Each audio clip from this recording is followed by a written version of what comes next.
Talk about a crusher. Yes! Oh! Are you kidding me? And gone!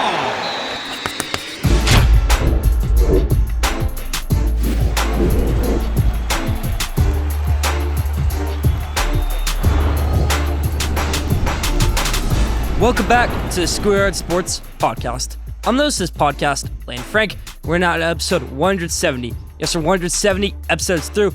I got an action-packed episode planned for you. We're going to talk about the NBA conference finals that are now set between the Minnesota Timberwolves, the Dallas Mavericks, the Indiana Pacers, and the Boston Celtics. Talk about how we got there. My predictions for the rest of those series who will meet in the NBA finals.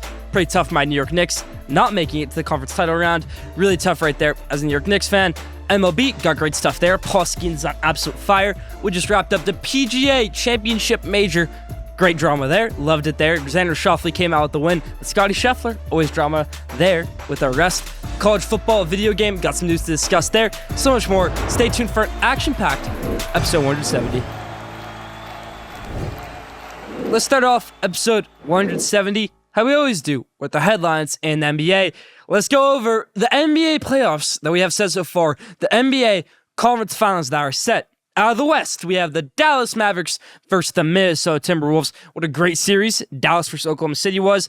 Dallas, of course, came out the win. Minnesota versus Denver, another 7-game series, just like the New York-Indiana series.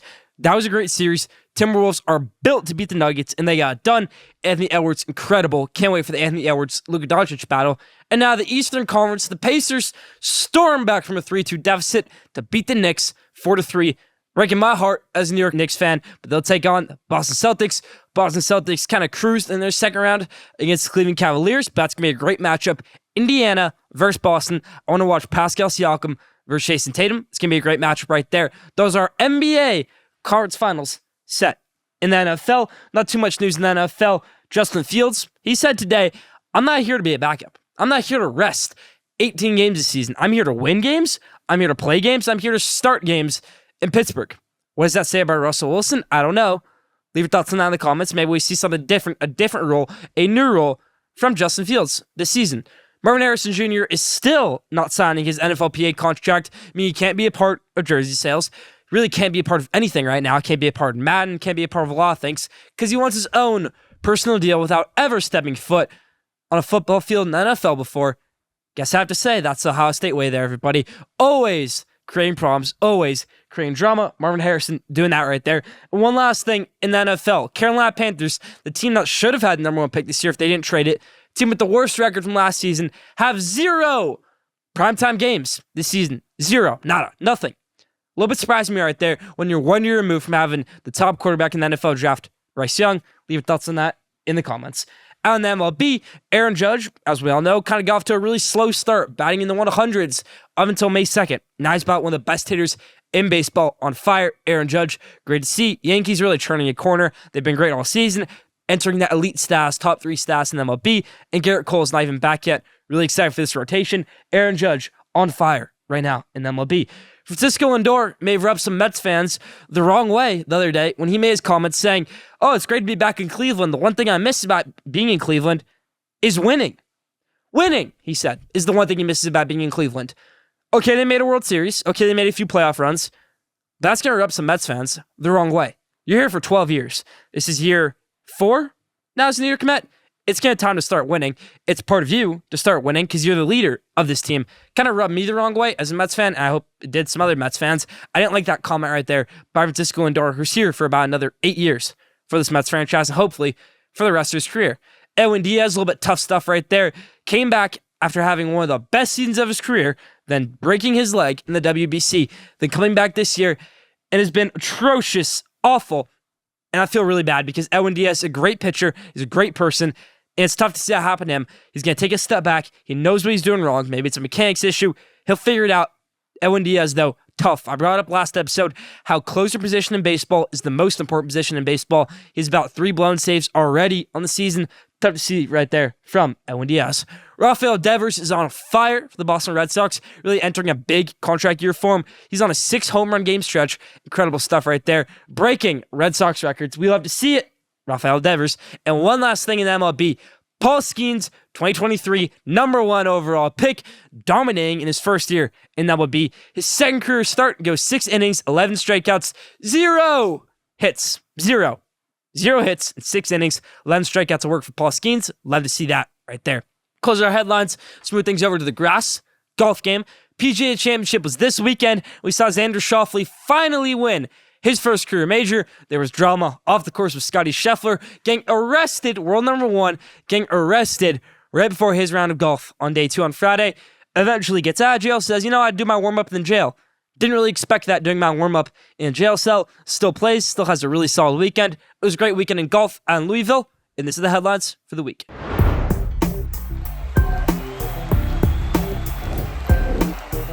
Now, take of the week. This week's take of the week is, out of the 4 teams, out of the 4 superstars in Anthony Edwards, Tyrese Halliburton, Luka Doncic, and Jason Tatum that we have in this year's conference finals, who deserves to win the championship the most out of the 4 of those guys? Let's break it down a little bit. Jason Tatum has been to so many conference finals over his career. It seems like every year of his career, he's made it to the conference finals. Yeah, he's only made it to the finals once and has never won an NBA championship, and he's the oldest out of this group. Luka Doncic is a generational talent who one day can maybe be a top 10 player of all time. That starts with winning a championship. Tyrese Halliburton is so young and he's so skilled, so winning a championship would be great for him. Anthony Edwards wants to be the next face of this league. He wants to be the next legend of this game. That starts with winning a championship at a young age, like he is right now. Anthony Edwards really deserves to win a championship this season, but he doesn't deserve it as much as Luka Doncic or Jason Tatum. Tyrese Halliburton also does not deserve to win a championship this season out of these guys. Now, they've had great seasons. I just think Luka and Jason Tatum, I want to see them win it more, and I think they deserve to win it more than those 2 other guys. Anthony Edwards has so many more years in his career, so does Tyrese Halliburton. But for Tatum and Luka, I'm not going to say the time's running out, but they're in their prime. Anthony Edwards is entering his prime. Tyrese Halliburton is entering his prime. For Tatum especially, to silence all the haters, to silence all the people that say he can't play with Jaylen Brown. He has a great squad, and he can't win a championship. For Luka Doncic, where it's like, this guy can't carry a team to a championship. Well, if Luka carries this team to the championship, he's one of the best players in the NBA, if not the best player in the NBA. If Jason Tatum can win a championship this year, we're starting to think Jason Tatum Hall of Fame, even though it's very young in his career, even though he's still in his prime. I think Jason Tatum, out of this group, has been here in this situation the most and has failed the most. I think it's time for him to finally overcome those failures and win an NBA championship this season. So that's take of the week. Out of these 4 superstars, Ant-Man, Tyrese Halliburton, Luka Doncic, and Jason Tatum, who deserves a championship the most? My answer, Jason Tatum. Leave your answer in the comments.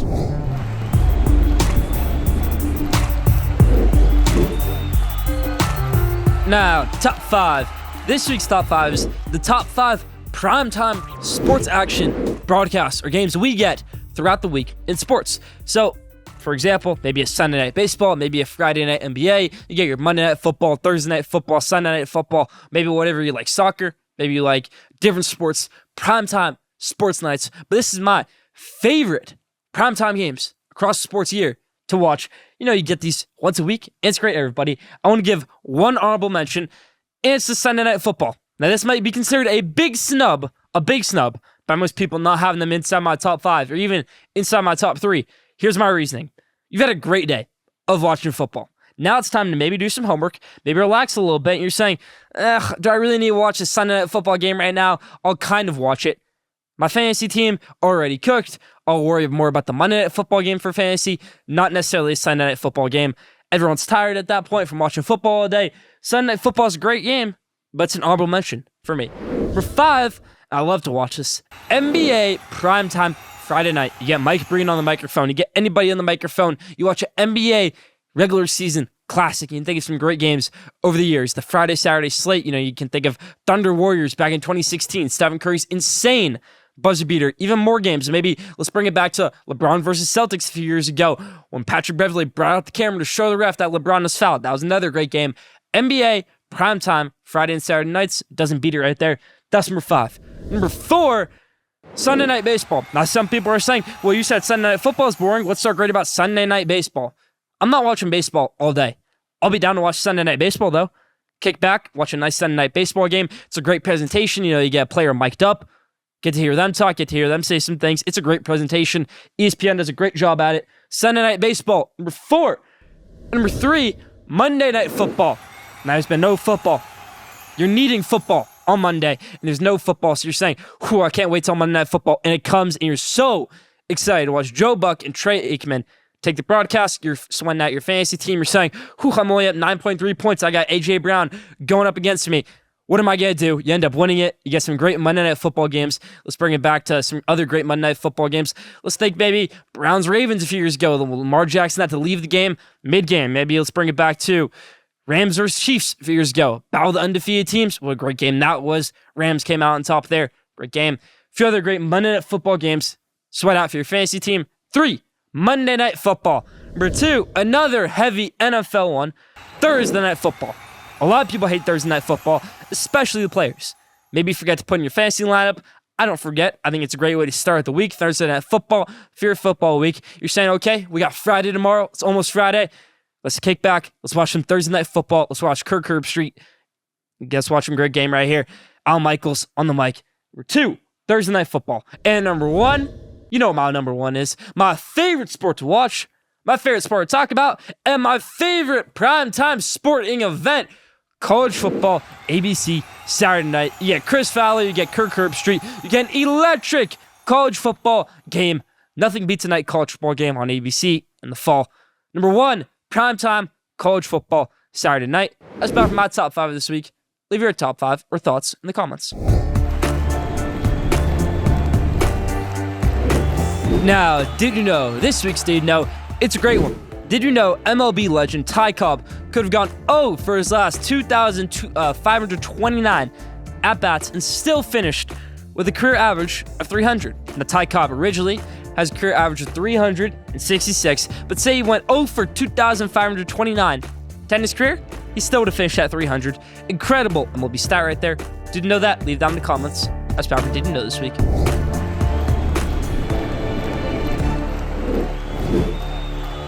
Now, what are the 2 best words in the world that people like to say? Sports, gambling.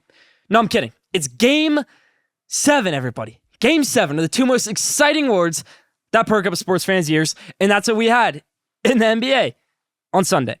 We had Nuggets versus Timberwolves, and we had Knicks versus the Indiana Pacers, and both of them teams collapsed in different ways. Now, in New York Knicks, I knew going to that Game 7 that this team had an outsider's shot at winning it. Even at Madison Square Garden, there was an outsider's chance. Jalen Brunson's banged up. Josh Hart's banged up. You have no depth on this team. You're going up against a really deep Indiana Pacers squad. It's a matchup from hell. Now, for the Denver Nuggets situation, you have 20 points. You're at home. You just won the NBA championship. You have a great fan base. And you lose that lead, and you end up losing the Game 7. That's a collapse. For the New York Knicks, it was more of a steady, and then boom, the big haymaker hits you type of collapse. Because OG Anunoby gets hurt in this series. Okay, it's a blow right there. We can deal with that. Let's actually bring back all the way to the beginning of the season. It's like, okay, Julius Randle gets hurt. Okay, it's a blow, but we'll take care of it. And that's like Bojan Bogdanovic out for the rest of the playoffs. That's a blow. We'll deal with it. Mitchell Robinson out for the rest of the playoffs. Ooh, that's a big blow, but we'll deal with it. OG Anunoby gets hurt against Pacers. It's a blow, but we'll deal with it. And that's like Josh Hart gets hurt. Jalen Brunson breaks his hand in Game 7. That's where the tip of the iceberg was, even though the game's out of reach at that point. But for the Josh Hart injury, for the deep, I mean, this team is deep. At one point in the season, this team had a good depth. They had a good rotation. You lose Bogdanovic. You lose Josh Hart's really health, because he wasn't healthy at all in Game 7. You lose Julius Randle. You lose Mitchell Robinson. You're playing Precious Achiuwa in precious minutes in that game. You're playing Alec Burks in great minutes right there. That wasn't needed. Those minutes could have been taken up by Bojan Bogdanovic or even a healthier OG Anunoby or a healthier Josh Hart. Some people like to call it the Tom Thibodeau sweatshop. I don't think it goes with that. I wouldn't blame this fully on Tom Thibodeau because he's a great head coach. But when you start thinking about it, when you're playing a guy 48 minutes a whole game, things are going to collapse. The wheels are going to fall off. That's exactly what happened for the New York Knicks. For the Denver Nuggets, it's inexcusable. You're up 20 in Game 7, and you lose that series. Credit to Indiana. Credit to Minnesota. For the Indiana series, I'd say it's more of a Knicks collapse. For the Minnesota series, I'd say Denver could have easily won that. Instead, they let Minnesota get the best of them. And that's about for my spotlight on Game 7 this week.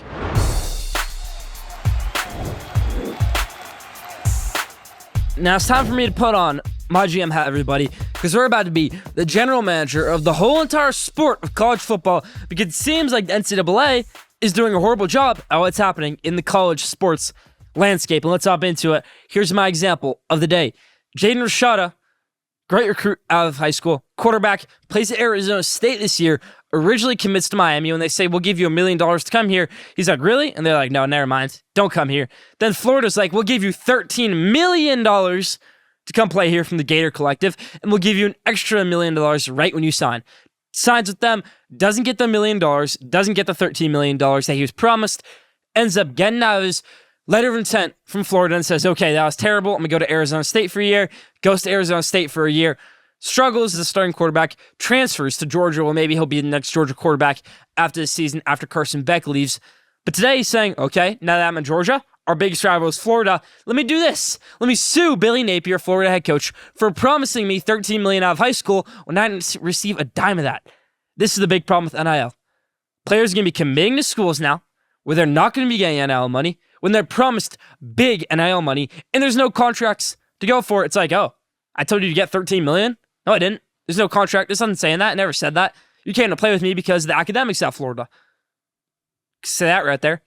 I don't think Jaden Rashada is going to win this case against Billy Napier unless there was a contract. But in the future, with NIL, from the college football coaches that maybe I've talked to, there's going to be contracts coming soon to NIL. Very, very soon. Because there has to be. And also there's coaches lying to players. Say a coach or player goes to a coach. I was given this example by a college football coach. A player goes to a coach and they say, I want this amount of money because this school is paying me this amount of money. Coach says, you're bluffing. This school is not paying you this amount of money. I dare you to go to that school. Say, okay, put this in writing that you'll give me X amount of money. School doesn't do it. Player goes back to the original coach and says, you're right. They never did it. You run things the right way. They don't. That's how some schools are working right now with NIL. I always think it needs to be regulated, especially right now with what's going on. It needs to be contracts, needs to be regulated. So I'll put on my GM hat for this. That's about it for my GM hat this week.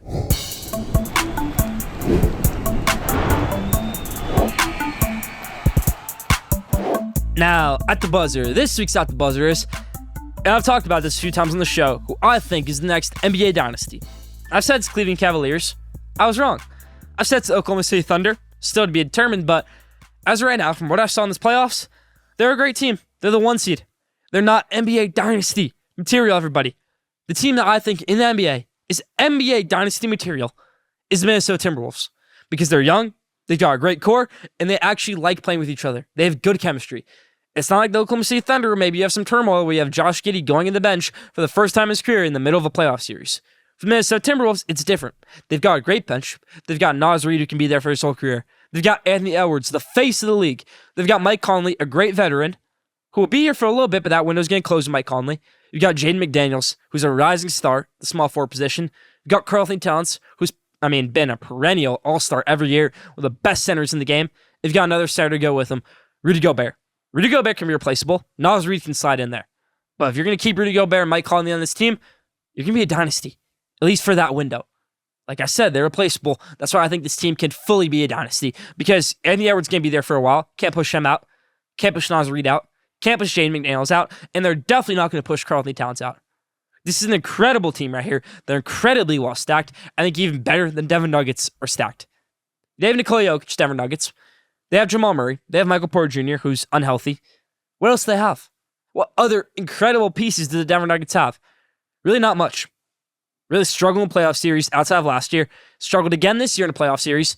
For Minnesota, they're a rising franchise that I think can be the next dynasty in the NBA. You're saying, Lane, what about the Pacers? No.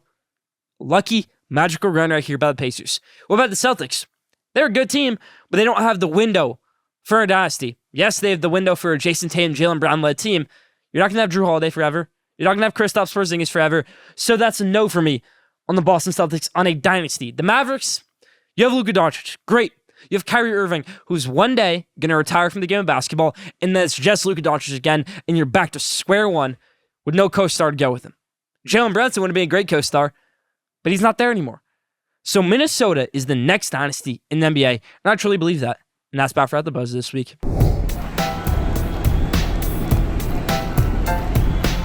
Now, the best for last question of the day. This week's question is, what did you think of the EA college football 25 cover that features Donovan Edwards, Michigan National Championship winning running back, superstar Travis Hunter on the cover from Colorado, and quarterback Quinn Ewers from Texas. You get all three of those athletes returning to the college football video game franchise, a franchise that hasn't been around for over 10 years, returning this summer. I can't wait for it. I think they nailed the cover.